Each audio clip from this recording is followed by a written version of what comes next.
So we do get a lot of criticism on this channel for not covering enough of Xbox's exclusive games. You guys are always saying, oh, you're always talking about PlayStation exclusive games, but what about exclusive games on Xbox? So at this year's E3 stream, we thought we'd stay up after midnight to make sure that we give you all the juicy information about all these exclusive games. Yeah, there were a lot of exclusive games really in there. Look, like so many exclusive. Is that enough? Yeah, if you can get 14, there's more exclusives, that's what I think. Do we need to say exclusive points out? So here it is. All of Xbox One's exclusive games. Yesterday, Microsoft held their annual E3 media briefing and they brought out the big guns. Straight away, Phil Spencer took to the stage and announced the Xbox One X, formerly known as Project Scorpio. Xbox One X is Microsoft's answer to the PS4 Pro and 4K gaming, and what they showed was honestly pretty impressive. According to Microsoft, the One X is capable of rendering games at native 4K at 60 FPS, and all Xbox games will benefit from the system's increased power, with over 30 games receiving patches to take advantage of the extra juice. In addition to supporting older games, all upcoming games on the Xbox will take advantage of the One X's increased power.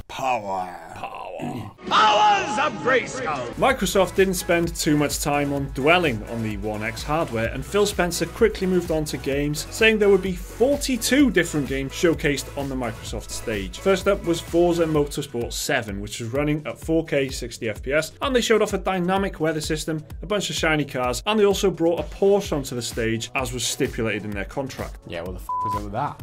Yeah, it's a nice car and everything, but not for a game show. Yeah, it's a f***ing game show. Trying to shoehorn all the exclusives they could in. Exclusive. After Forza, they announced Metro Exodus, the newest game in the Metro franchise. The trailer was pre-rendered and it looked like an extended cinematic. There was no actual gameplay in sight, but from what we saw, it seemed like traditional Metro gameplay in an open world setting. It also looked pretty damn cool. We also finally saw the reveal of Assassin's Creed Origins after dozens of leaks. Origins does indeed take place in ancient Egypt. They showed off some gameplay and it's largely what you'd expect from Assassin's Creed, stealthy assassinations and such like. Perhaps the biggest announcement was the reveal of BioWare's Anthem, which, if you didn't know, is going to be the Bob Dylan of video games. Anthem looks like a blend of nearly every RPG from the past decade, with clear inspiration from the likes of Destiny, as well as Horizon Zero Dawn. It features third-person co-op gameplay set in a futuristic primal environment. As for the other big games, there were glimpses of Crackdown 3, Battlegrounds, State of Decay 2, Sea of Thieves, Cuphead, Ori and the Will of the Wisps, Code Vein and Shadow of War. Then there was a sizzle reel trailer for Microsoft's indie development program, which lumped together about 20 or so indie games, all of which will appear on the Xbox One and the Xbox One X. Finally, after getting the game announcements out of the way, Phil Spencer came back on stage to announce that the original Xbox games would be backwards compatible on the Xbox One. So they weren't lying when they said, games, games, games. No, it's definitely a good change of gears for Xbox, because I mean, in the last few years, to coin a been, phrase sorry, it's like they were TV Sports. That's what, you know, that's the famous Xbox One blunder. So this is a huge change in direction. This is exactly what they needed to do. Whether or not there was enough exclusives, we'll get onto that in a second. But it's just a good change of direction. This is exactly what they needed to do. They did it, and they bore down on it really well. So let's talk about that name, the One X. Like Jake called it. The Xbox. Yeah. Jay called it. It's a pretty shitty name though. I mean, you go to a store, and we were discussing this in the office. You know from the PS4 Pro that the Pro is the premium model. Yeah. You don't know necessarily from the name of the Xbox One X that it's the premium model. Yeah. So you can imagine those parents going to shops around Christmas time like, oh, which Xbox shall I buy for my child? It's like, oh, the X or the S or the One, or it's confusing. That is what parents sound like as well. Yeah. I read an article on IGN where they said they were thinking about Elite, Xbox One Elite, which I think is a better name for exactly that reason. It's clearer. If something is elite, that's going to be the best option. So it's clear as day. And it sounds ridiculous. Like, if you're watching this, you're probably better educated when it comes to gaming and stuff. Obviously the Xbox One X is the premium option, but that's not what we're talking about. Like, the vast majority of the market, the parents, grandparents, people who buy gifts, kids, a lot of kids as well. Even you can't rule them out. It might not be as clear as day to them when they're coming in to buy their console, which is actually the best one. Yeah, I mean, they've got one thing going for them. At least they've got a few games to play on it now, whereas before they had very few. There's stuff to do after you buy it now, isn't there? That's the thing. You don't just have to. TV. It's not just like a doorstop or something like I'm using mine for currently. Fucking hell, the comments. We're giving credit to them now. He's not lying though. We need to keep the door open. Exclusive. What's interesting about a lot of these games, however, is that there wasn't a single true exclusive for Xbox. You can play them all on PC. But in all fairness, a part of Microsoft's strategy going forward is to release all games on both Xbox and Windows 10. But if you expected Microsoft to have a strong first-party showing, then you probably would have been disappointed. Hang on, hear us out. Microsoft's first-party titles consisted of Forza, Crackdown, State of Decay, Ori, and Sea of Thieves.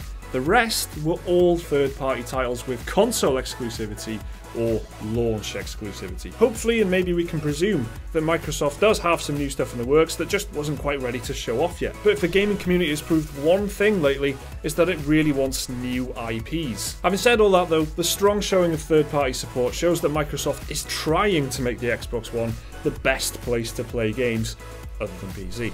As for how much the One X will cost, Phil Spencer announced it will be $499, which for the general audience might be a little bit too much. I think this is what really deflated Microsoft's or Xbox's like push for games, is the fact that a lot of the games that we saw, like Anthem and Metro and Assassin's Creed, they're all cross-platform games. Like there wasn't any true exclusive games that you wouldn't want to play on PC anyway. So I think the lack of like new IPs, the lack of new first-party IPs is kind of disappointing. They need something to replace Halo, Gears of War. They need new stuff. They need to come out with new stuff. That's the biggest disappointment for me. But it's no surprise that they did show off as many games as they did. This is what they were intending to do from the outset. From a conference point of view, it's smart because they were infamous for ballsing up the conference by focusing on everything but games so much. So they've corrected it, as I kind of said earlier. They've course corrected. The amount of games was good, but again, like 20 of those were like indie titles that were dumped on you like all in one go. So trailer, that's kind of funny. We got 42 new games. Here's 20 of them in one trailer. Yeah, that was kind of funny. But it is 20 games, so that's it's definitely good news. Yeah, I just want to see more exclusive stuff. I want them to, more new IPs.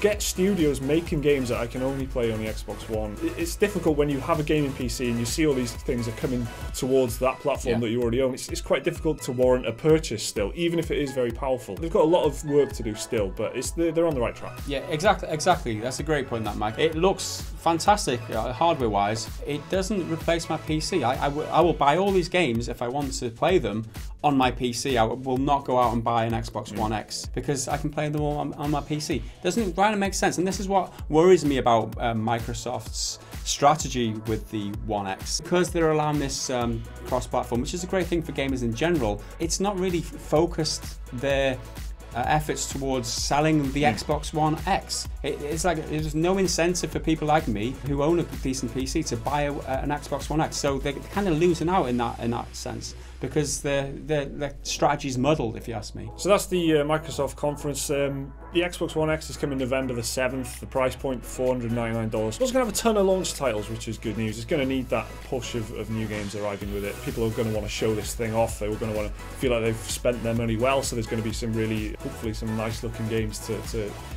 play along with that when you get it. I mean, what do you guys think? Is this won you over? Is this enough to make you pick up an Xbox One? If you've already got an Xbox One, are you going to make the move up? If you've got a PlayStation, are you going to move over? Let us know down in the comments. Remember to like the video if you enjoyed it, guys. Subscribe if you want to see more stuff like this. There's another video on your screen right now if you want to watch that, and a link to Patreon if you want to support our channel. We'll see you next time.